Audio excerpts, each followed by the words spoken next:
Hello Kathleen fans! Si Alden lang ang nararapat na maging asawa ni Ma'am Catherine at ganoon din naman si Ma'am Catherine kay Sir Alden, mga kasembreros. Tapos matutuloy na nga ba ang pagiging business partner ng Kathleen, mga kasembreros, ni na Alden at saka ni Catherine. Yan at marami pang items sa vlog na ito. Pero updates muna tayo mga kasembreros ha, bago yung ating mga main items. Kagabi ay nag-invite si Sir Alden, mga kasembreros, sa kanyang Casino Plus para sa Sinulog Festival, mga kasembreros. So dito ay parang sinabi niya na sinulog na, sabi niya sinulog, isagit og kusog sinulog, sabi niya. Okay, Ilonggo kasi ito, mga kasembreros. Sabi niya, ready ka na ba makisaya? Makita natin ang saya at tradisyon ng festival sa pinakamakulan na selebrasyon ng bansa, helping make the festivities even more special. Sabi niya gano'n. Kaya kita-kits tayo sa Cebu ngayong January. So, Bisaya, isagit ng kusog. Sa Bisaya pala, nasa Cebu, sinulog, mga kasembreros. So, wala siyang binigay na petsa pero parang may collaboration siguro ang Casino Plus sa Sinulog Festival, mga kasembreros. Tapos, another update, nag-post din siya sa kanyang Facebook page kagabi, mga kasembreros, ng sample ticket ng grand opening nila, mga kasembreros, sa January 20, doon sa may Santa Rosa Bayan nga, mga kasembreros.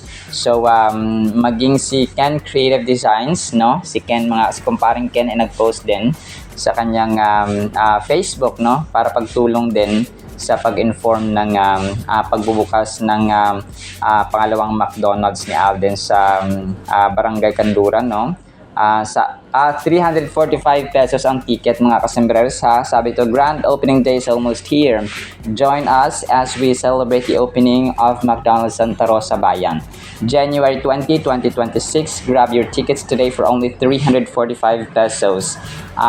Kasama na dito ang one-piece chicken, tapos bottled coke, tapos free limited edition na McDonald's umbrella. So yung 345 po ninyo ay yun po yung gagamitin na pangpaprint, mga kasembreros, na mga umbrella at saka ng freebies pa na mga kasembreros. So para sa tickets daw ay pwede niyo pang i-contact ang number na ito ha, si Patrick Nava.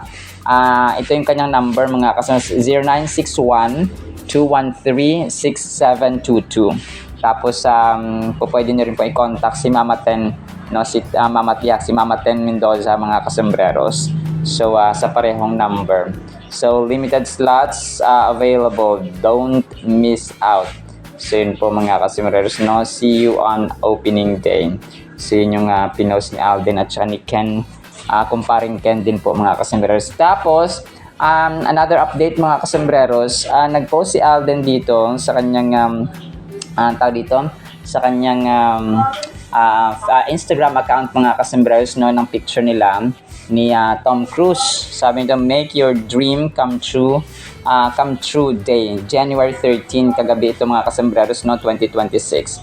So baka ito yung pagpapalabas na, kasi pinost ito ng GMA Network tapos ni-repost ni Alden sa kanyang Instagram, mga kasembreros. So baka ito yung, or parang kahapon pinalabas, mga kasembreros, yung Mission Impossible, kasi may parang may sequence na pinaka-last na sequence, mga kasembreros, or sequel ng Mission Impossible, mga kasembreros.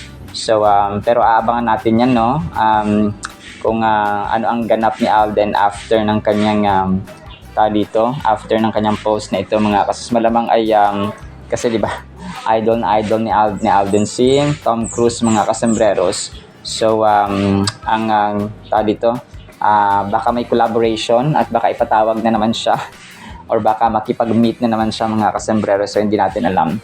So baka isa ito sa mga another collaboration niya internationally or sa Hollywood films, mga kasembreros. So aabangan natin ito, mga kasembreros and mga Kathleenatics. So talagang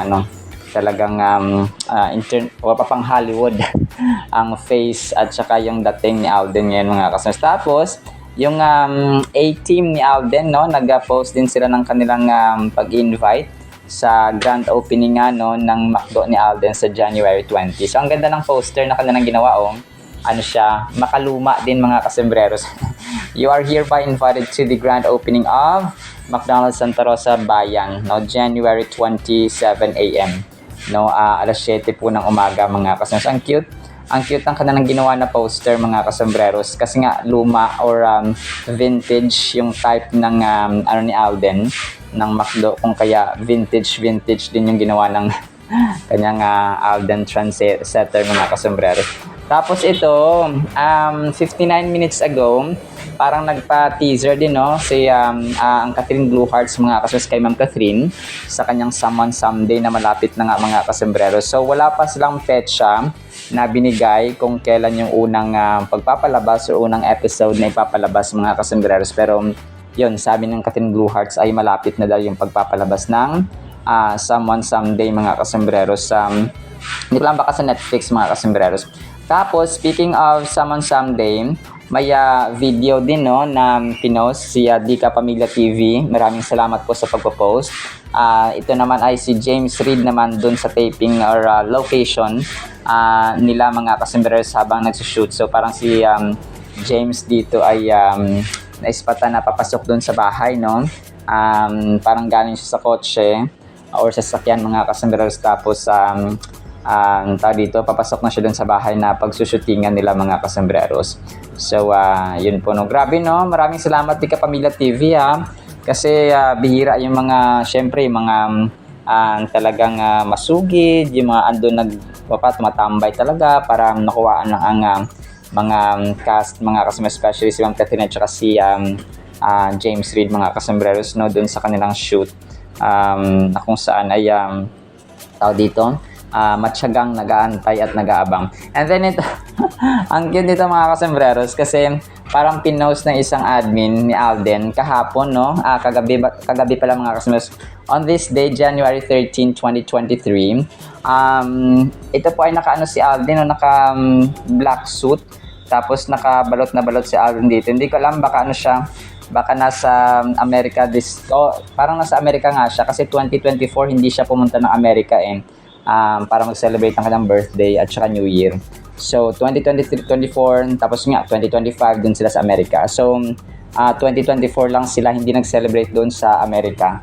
Kung kaya ito ay parang nasa Amerika siya, no, parang nung January 13, 2023 kasi diba kahapon ay January 13. So parang on this day, parang ganoon mga kasambreros. Tapos another update pala, ang CDO ni Alden, no, kagabi nag-post din po mga kasambreros ng kanyang panibagong teaser 11 hours ago. Sarap na inuuwian. That's CDO home style corned beef. Tikman ang beefy linamnam and juicy sarap, difference in every bite. So yun. Tapos kung gusto niyo pong bumili, available po siya sa Lazada at saka sa Shopee mga kasambreros. So meron din pala sa TikTok, no, at saka sa GrabMart. So 4 siya. Lazada, Shopee, GrabMart at saka sa TikTok Shop mga kasambreros. Sarap na inuuwian. So CDO home style corned beef mga kasambreros. Yun po yung tao dito pinost ng CDO mga kasambreros. So talagang marunong magluto magluto si Pops Alden mga kasambreros. Tapos okay, sige, sama ko na lang ito para maliwanagan ito mga Macam Mayor Mark Alcala. Okay, so 4 hours ago, si Mayor Mark busy siya dito supporting programs that help people rebuild and move forward kasamang Lucena City District Jail Personnel. So yung mga kapulisan ng kasama ni Mayor Mark Alcala, hindi to edited kasi si Mayor Mark mismo ang nag-post mga kasambreros. So mga pulis ang kanyang kasama dito ni si Mayor Mark, si Ma'am Catherine mga kasambreros. So wag na nating idikit, no, ang pangalan ni Ma'am Catherine kay Mayor Mark Alcala. Sana maliwanagan na, no, ang mga nagpo-post at umaasa kay Mayor Mark Alcala. Tapos ito, next item natin, na-miss ko to si Main in Alden updates mag-post, no. 8 hours ago, my biggest flex is no man can I say I was only with him for money because I've always and will always make my own money and provide for myself, period. So ito yung para sasabi niya na may kanya-kanya silang ma-income mga kasambreros, no, si Ma'am Catherine at Sir Alden. Ito pa yung picture nila during doon sa may victory party ng Hello Love Again mga kasambreros. So na kung saan ayan nag-socialize na ang cast din dito, no, kasi nga sa tagumpay, no, at very successful ng Hello Love Again mga kasambreros. So talagang pinagpala, no, ang Kath din mga kasombreros, kasi nga tawag dito, sila po ay gumagawa ng mabuti at saka by the grace of God mga kasombreros. Tapos ito main item natin mga kasombreros, kung bakit si Alden lamang karapat dapat na maging asawa ni Ma'am Catherine mga kasombreros, at si Ma'am Catherine lang ang dapat na maging asawa ni Alden mga kasombreros, no? Pareho sila. Ito, isa lamang ito mga kasombreros sa mga reasons, no? Na kung bakit ay si Alden. Dito kasi in-interview si Mark Heras, no? Dito ko nalaman na syempre mga utang-utang, ganun mga kasombreros. So talagang wala siyang dito, wala siyang hindi siya patumpik-tumpik na sinabi talaga mga kasombreros. So nangutang siya si Alden Richards, okay? Ang tagapagligtas, Alden ang tagapagligtas Richards. So walang salita pag nangailangan ng mga kaibigan. Grabe. So sabi, talagang hindi siya dalawang isip, no, na pinahiram si Mark Heras mga kasombreros. So yun, talagang nakabayad naman siya mga kasombreros. Sabi, ang cute ito, no? Hanapin ko nga ito mga kasombreros. So RDR Talks, no, hindi wala akong full video, try kong hanapin yung buong talks nila mga kasombreros ni Mark Heras, no? Mark Heras mga kasombreros. So yun, no, talagang sabi na dito, alam niyo na si Alden Richards pwedeng utangan. So wag naman, no, wag naman na abuso. Pero nga, no, talagang si Alden ay talagang hindi naniningil, kusa na nagbabayad yung mga good payer talaga mga kasombreros. So ang cute, no, ang cute, kasi dito natin masabi na talagang Sir Alden, green flag talaga siya maging husband mga kasombreros, no, ni Ma'am Catherine. So kung si Ma'am Catherine ay pipili pa ng politiko or babalik pa kay Daniel Padilla na malabo na mangyari, ay nako po. Talagang ang kagandahan kasi dito, may strong family support system si Ma'am Catherine. Yun yung mahalaga kasi yung strong family support system, and nag-a-advise, no, nagpapaalala na ganito ganyan, especially sa mga decision making. And nakita mo kasi, no, maliban sa naging ex si Daniel Padilla, wala nang naging ibang boyfriend si Ma'am Catherine. Si Alden walang naging girlfriend. So kung kaya kapag si Ma'am Catherine at saka siya nagkatuluyan, naku po, imagine niyo si Alden walang girlfriend sa showbiz, tapos yung Catherine nag-iisa lang. So talagang alam niyo yung record nila, malinis mga kasombreros, no, maliban dun sa kay Daniel Padilla mga kasombreros. So pareho silang malinis yung record mga kasombreros, na si Catherine 11 years yung kanya naging boyfriend mga kasombreros, nag-iisa lang. Tapos wala na siyang naging boyfriend, no, na ini-issuehan lang ngayon kay Mayor Mark Alcala. Tapos si Alden naman, alam niyo yun, parang match talaga ang dalawang ito mga kasusong. Kaya si Alden lang karapat dapat na maging asawa ni Kath mga kasombreros, no. So maliban sa kabaitan, maliban sa siya yung source of income si Alden mga kasombreros, na yung Catherine. Joke lang, syempre mayaman si Ma'am Catherine, no, talagang bilyonarya, mas marami pa yung kanyang kayamanan kay Alden. Pero yun nga, no, maraming franchises din kasi si Alden, at pag ilang taon pa nakalipas, dadami ang kanyang negosyo at ang kanyang net worth, no, ang kanyang may ipong pera mga kasombreros. So talagang walang ibang karapat dapat, no, kundi si Alden kay Kath mga kasombreros. So period, no, wala nang iba. So kung sa iba pa siya, nako po, parang wala kasi silang yung kanilang level sa takilya, sa pagiging box office. Sabihin natin si Daniel Padilla, ang laki ng naging share, no, nung kanilang mga naging movies from 2010 ni Catherine, kasi nga Kathniel pa dati. Tapos yun, ang pera kasi makita mo yan, pero yung ugali, ito yung mahalaga mga kasombreros, kasi pogi, yes, pogi naman si Alden. So tapos kung pasikatan lang din naman, ay hindi na tayo magmamayabang, no, with all humility and with all respect, no, sa ibang mga artista. Of course mga sikat din naman sila, pero the name of Alden Richards speaks, no, his name sa showbiz industry, kasi hindi lang pelikula kasi ang ginagawa ni Alden, hindi lang shows, hindi lang drama, hindi lang acting, hindi lang alam mo yun, apart from that, no, behind the camera, he's doing advocacies, may mga purposes, may charities, and so on, mga kasus. Kaya, kung siguro kung si Papa Ted at saka si Mama Min lang siguro, sasalitain, nako, si Alden na kasi.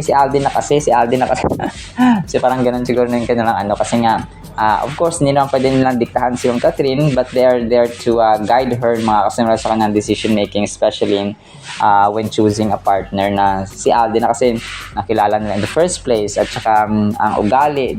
Parang alam mo yun, wala nang iba, mga kasambres.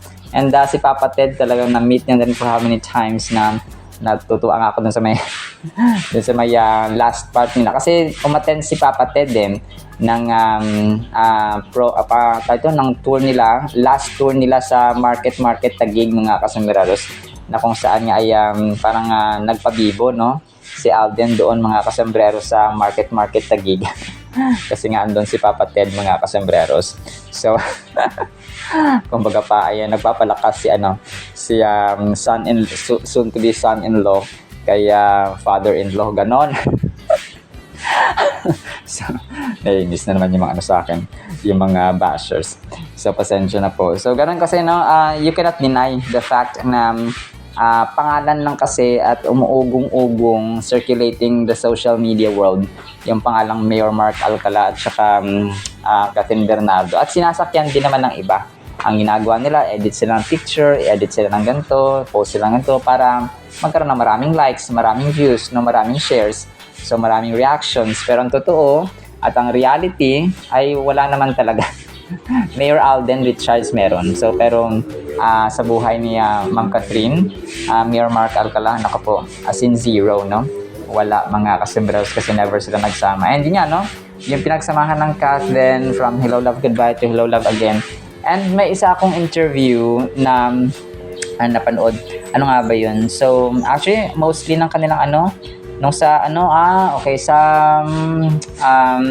yung compliment battle sa Mega Magazine, mga kasambreros. So yun yung parang may mga nagbubulungan sila na, di ba sabi mo ganito, di ba sabi mo ganyan. So parang, di ba yung parang parang movie, tapos libro, yung anong libro ang favorite mo, ganyan. So parang nagkamali si sabi ni Ma'am Catherine, di ba sabi mo ganito, sabi. So ibig sabihin, nag-uusap talaga sila in private, mga kasambreros. So maraming instances actually, no, na yun nga, no, parang nakita mo na they have this deep communication and deep relationship, mga kasambreros, behind the camera, behind the spotlight, mga kasambreros. No, sa private life nila, mga kasambreros. So doon makita na nag-uusap sila talaga. Okay, nag-uusap sila talaga, mga kasambreros. Kasi nga their actions speak, mga kasambreros, louder than their words, mga kasambreros, no, na di ba sabi mo ganito ganyan, di ba sabi mo ganyan. Sabi mo the notebook, sabi mo ganito ganyan. So one more chance, parang something like that, mga kasos, dun sa compliment battle na. So yun, talagang lang tayo, talagang team panatag lang tayo, at saka walang ibang dapat, no, na maging asawa at maging husband or maging wife, mga kasambreros, kundi ang dalawang ito lamang, mga kasambreros. So tayo po ay team panatag, ha, sa mga maka-Mayor Mark Alcala, sa mga maka-Daniel pa dyan na hindi pa naka-move on, 3 years na wala na sila, mga kasambreros, ay tao dito ay ganun pa rin, umaasa pa rin sila. Ay naku po, kayo na pong bahala, no, kasi buhay nyo naman yan, pero tayo ay kami ay masaya, no, at saka panatag sa Kathleen. So kasi, no, parang doon na ito talaga yung kanilang intimacy sa bawat isa, yung nag-uusap sila privately, mga kasambreros. So kung kaya team panatag tayo. And then ito, next item natin, ito PNV Forever Vlogs. Ganda naman ng Queen Asian Superstar namin 3 hours ago. Kathniel Forever. So Kathniel siya, pero picture lang ni Ma'am Catherine dito, yung interview siya na alam ko dito binalita ni Robbie, no, yung kanyang yung pagdadalang tao ni Mikey Pineda Domingo finally. Tapos ito na nga ha, so isa sa mga main items din natin ito na yung magiging business partner ang tawag dito ang Kath Den mga customers. 2 hours ago, Kath and Den supporter. Explosive business news, Catherine Bernardo and Alden Richards are now business partners, sparking massive excitement online. Rumors of a pasabog project together have fans buzzing. Could this partnership be the start of something huge beyond their careers? The reveal has everyone talking. So yun siya, no? Tapos picture ng Kathleen dun sa Hello Love Goodbye. So ito, hindi ito malabong mangyari. Pero in the meantime, ay wala munang ganoon, no? Na parang official sila nagkakaroon business partnership. Pero alam kong nag-uusap sila when it comes to ano kasi, like nga, no? Si Mami Min nagkaroon na rin ng film production na Anne-Marie. So, hindi malabo nag-uusap talaga sila no, when it comes to ganitong mga ventures ba, ganitong mga bagong gagawin. No, what's new this 2026? What's new this year? What's new this year? So, ganoon mga kasama. So, nakita natin si Alden, nagpo-produce na ng pelikula. So, siguro nag-uusap din sila, Mami Min, no? Mag-venture na rin kayo sa ganyan, mag-business na rin kayo sa ganito. So, ganoon mga kasambreros, no? Ang ginagawa nila mga kasambreros, which is definitely nababasa naman natin yung kanilang galawan. Tapos ito, next item natin, Queen Lara, kahapon niya pinost, pupuso lang ang kinikilig sa Kathleen. So, tapos pictures ng Kathleen, no? Na talagang magkatabi mga kasambreros. Parehong guwapa at guwapo ang dalawa mga kasambreros. Tapos ito, last item natin, 9 hours ago, posted ng Philippine Showbiz Moments, si Nora Honor at saka si Catherine Bernardo. So yung batang Nora Honor ay pinost nila, no? Si Ma'am Catherine. So ang ganda, no? Ngayon ko lang appreciate yung beauty rin ni Ma'am Nora Honor mga kasus na yun nga, pumanaw na nga mga kasambreros. So si Ma'am Nora Honor ay parang ano, no? Parang kakaiba na parang titinam yung mga bata na yung mga matatanda na yun, for example. Tapos nung kinabati yung bata pa sila, so parang walang pinagbago, no? Kasi nga yung basta yung iba yung aura kapag matanda na sila ngayon, tapos ay titingnan mo yung mga batang video, batang litrato. So may iba nga dito na parang yung kumakanta pa sila, no? Kasi ka-love team ito ni Tirso Cruz, ni Pip, no? Tirso Cruz III mga kasambreros dati. Itong si Ma'am Nora Honor mga kasambreros. So yun, pero nga pumanaw na ang ating superstar din po, no? Nora Honor, mga kasambreros and mga Cathinatics. So actually lamang sa ating Cathin items, no? Sana po ay pakinggan po natin ang napakagandang salita po ng Panginoon. At try ko i-play itong Casino Plus ni Alden mga kasambreros, no? Tapos ang napakagandang salita po ng Panginoon afterwards. So isang pinagpalang araw po sa bawat isa. Sobrang ganda nitong ating Word of God mga kasambreros. Sobrang kulit ha, at sobrang cute. Ang title kasi natin ay Guluhin Mo Sila. Bakit di ganito? You know? Psalms 83 verses 17 hanggang 18. Let them be confounded. Ito pala, guluhin, no? And dismayed forever. Yes, let them be put to shame and perish, that they may know that you, whose name alone is the Lord, are the most high over all the earth. Ito mga kasambreros na mapanalangin ay pwede pa ito, no, sa time ng Old Testament mga kasambreros. So sa time ni Haring David ay ito yung kanyang panalangin, no, na lituhin, guluhin mo sila. Kasi he was referring to kasi sobrang close kasi ni Haring David kay Lord mga kasambreros, na parang nagsusumbong na siya sa kanyang tatay na guluhin mo sila, Lord, lituhin mo sila, at saka i-dismay mo sila, panghinaan mo sila ng loob, and so on.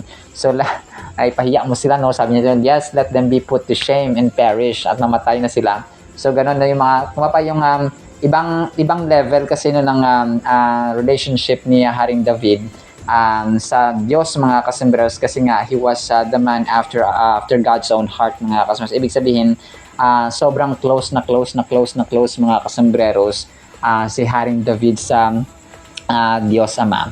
So parang bata lang siya nagsusumbong sa kanyang tatay na inaway ako nila so parang ganon mga kasambreros, no?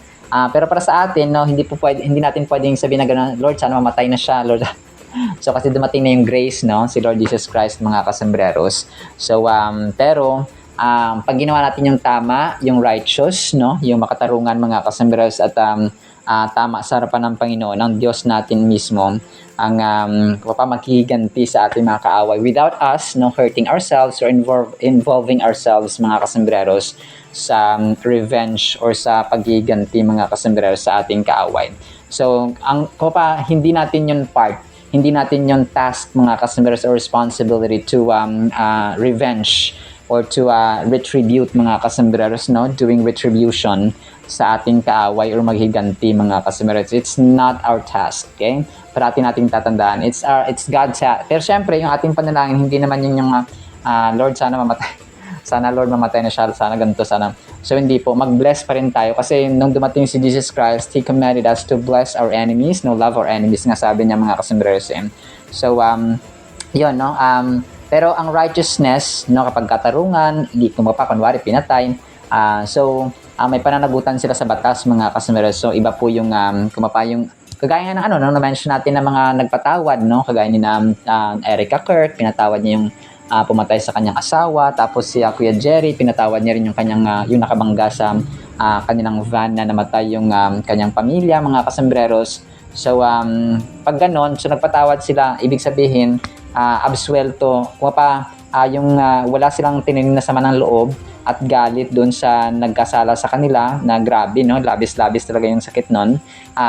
Ang Diyos po ay nakatingin doon, so pleasing yung sarapan ng Panginoon. Pero yung mga iyon ay may pananagutan pa rin syempre sa batas, kasi nagkasala sila sa Diyos, nagkasala sila sa tao, mga kasembreros. So yung kumaga yung kaso ni Kuya Jerry, ni Erica Kirk, mga kasembreros, sa Diyos, between God and them, ay napatawad na, wala na silang, kasi hindi silang tanim ng sama ng loob, or ng sama ng loob, mga kasembreros, at grief, or parang hindi pagpapatawad.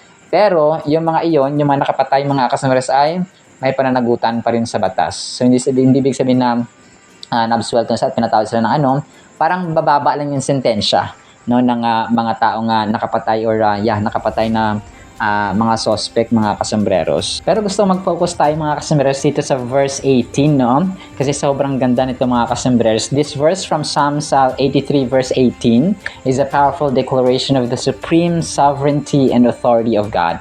It emphasizes that there is no one above God, that He is the ultimate ruler over all creation. So siya yung pinaka and alam na natin na si Lord, mga kasembreros, ang lumikha ng lahat-lahat. And walang presidente, walang king, walang hari, walang reyna, walang worldly leaders, mga kasembreros, kahit na magtipon-tipon pang lahat ng mga leaders and presidents sa mundong ito, mga kasembreros, ay wala pong papantay sa sovereignty, authority, and power ng ating Panginoon, simply because He is God and we're just human beings. Yung mga titles natin na mga bilyonaryo, kunwari ikaw yung top 1 na pinakamayaman, ikaw yung top 1 na most followed Instagram celebrity, most followed sa most number or highest number ng subscribers sa YouTube, sa TikTok, and so on. So itong mga figures, statistics, positions, mga kayamanan, wala po ito, mga kasunod, kung ihahambing at kumpara natin sa ating Panginoon, mga kasunod, because He alone is our God. This verse reminds us of God's omnipotence and supremacy, highlighting His unmatched power and position as the Most High. It serves as a reminder to us that no matter what challenges or circumstances we may face, God is in control and His authority reigns supreme over all the earth. So, a reminder ito sa atin, mga kasembreros, na kahit may mga problema tayo, may mga pinagdadaanan tayo, mga kasembreros, may mga may mga pighati tayo nararamdaman, may mga past due may mga due date tayo, may mga bills tayo na dapat bayaran, may mga tasks tayo na dapat tapusin, may mga responsibilities tayo na dapat gawin sa buhay. Basta, klase-klaseng mga challenges and trials, mga kasembreros, ang ating kinakaharap sa buhay. So, ang verse na ito, specifically sa verse 18, Psalms 83 verse 18, mga kasembreros, ay reminder sa atin na ang Diyos mo natin ay Diyos. Ang Diyos natin ay untouched, unmoved, immovable siya, mga kasembreros, unscathed, imperturbable. Imperturbed siya, mga kasembreros, hindi siya Kumbaga pa, kahit na magunaw, kahit na nagigiyera ng mundong ito, kahit na may locomotion na sa mundong ito, ang Diyos po natin parang wala lang. No, parang wala lang sa Kanya because He is God. No? Yung Kanyang supremacy, yung authority, yung Kanyang kumbaga pa eternal and unmatched mga kasembreros. Kumbaga pa, hindi mo siya kumbaga pa incomparable, unfathomable mga mas incomprehensible.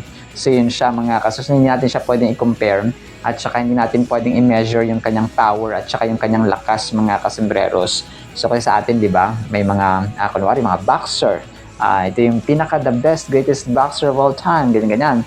So tapos may mga wrestler, no, may mga malakas na mga pero lahat ay may limit, no, lahat po ay may bounds. Lahat po ay may borderline mga kasembreros at may katapusan. When we reflect on this verse, we are encouraged to put our trust and faith in God, recognizing His infinite wisdom. So ito yun, no? Infinite, walang katapusan, and strength. So yung wisdom niya, yung kanyang kaalaman ay infinite. Yung kanyang strength or kalakasan ay infinite mga kasembreros. So ito po yung mga reasons na mas lalo natin siyang pagtiwalaan, mas lalo tayong mag-rely, magdepende sa Kanya because wala siyang katapusan, no? Hindi siya, hindi natatapos yung kanyang power, yung kanyang sovereignty, yung kanyang kingdom, and who He is mga kasembreros. It prompts us to consider our own relationship with God and to acknowledge His greatness in our lives. So i-acknowledge natin mga kasembreros, especially kapag tayo kumakain na, no? Ito talagang usual, ito na nangyari sa atin na pag-upo natin sa harap ng hapagkainan, ay diretso kain kasi nga gutom ang tao, no? Yung ating physical body ay gutom mga kasembreros. But that should not be the case, no? Hindi dapat na natin ginagawa na pagkaupo pa lang natin ay diretso kain agad mga kasembreros, no? Dapat meron tayong time talaga na ibukan natin ating bibig, no? Magpasalamat tayo sa Panginoon mga kasembreros. Kasi kulang pa nga yan mga, isipin nyo yung ating hininga, yung oxygen na hinihinga natin na every single second, no? Ay pag siningil tayo ng Diyos mga kasembreros ay siguro hindi nasasapat ang ating hindi sasapat ang ating hininga ay yung ating pera o yung sino man dyan mga kasembreros. So kung kaya yung pasasalamat, yun na yung pinaka siguro maliit na sacrifice na pwede natin gawin na preno-preno muna bago kumain, no? Kasi mananalangin at magpapasalamat tayo sa Diyos mga kasembreros. So yung ano ba naman yung 2 minutes, 1 minute na pasasalamat, yung iba nga seconds lang. Lord, maraming salamat sa grasya, sa pagkain ito, naway magbigay ng kalakasan sa amin. Ikaw po aming Diyos na walang hanggan at ang iyong pag-ibig ay walang hanggan. Maraming salamat sa iyong kabutihan at sa buhay na ito. Sa pangalan ni Jesus, amen. So, as simple as that, mga kasembreros, no? So, mga bagay na pinakalimutan ng tao kasi nga nagugutom na sila mga sus. Pero dapat tayo, dahil may tinubos na tayo ng Diyos, ay hindi dapat tayo nagmamadali sa pagkain mga kasembreros. So no matter how hungry, how thirsty we are mga kasos. This verse can serve as a source of comfort and reassurance knowing that we serve a God who is above all and who holds the entire world in His hands. So parati nating tatandaan ang may hawak na mundong ito sa kanyang mga kamay ay ang Diyos natin na makapangyarihan at walang kapantay ang kanyang kapangyarihan at ang kanyang sovereignty, yung lakas mga kasembreros, yung kanyang pag-ibig, yung kanyang wala siyang kapantay, incomparable, unmatched, matchless mga kasembreros, yung everything about God because that's who He is. He's eternal.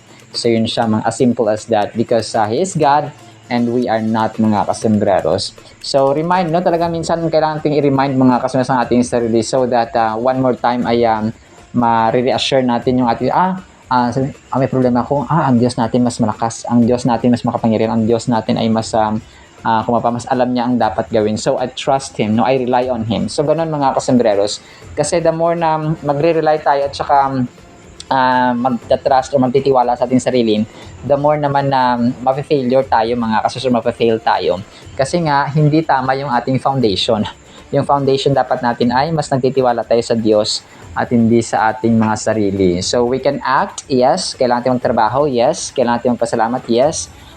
Pero yung reliance, yung dependence ay sa Panginoon pa rin mga kasama. Sa ating application, when we look at Psalms 83 verse 18, think of it like holding a beacon in your hand to proclaim God's name as the Most High, shining His light over every part of your life, work, family, and community. Make it your mission to lift up His name in praise, in honor, letting His sovereign reign guide your steps. So yun siya, no? Hayaan natin ang Diyos ang ating pong magiging guide, magiging leader sa lahat ng pagkakataon at season ng ating buhay, mga kasembreros and mga ka-fanatics. Alright, so yun lamang po sa ating Word of God. Sobrang ganda, no? Sobrang ganda nito, mga kasembreros. Pero guluhin mo sila. Huwag natin ipanalangin ito or sabihin mong patayin mo na sila, Lord. So hindi po ganun, mga kasembreros.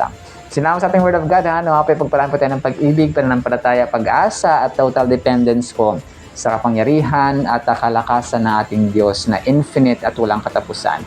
In Jesus' mighty, holy, sweet, magnificent name of the Lord Jesus Christ, we pray. Amen and amen. See you sa next segment, mga kasembreros. Paalam po. I love you.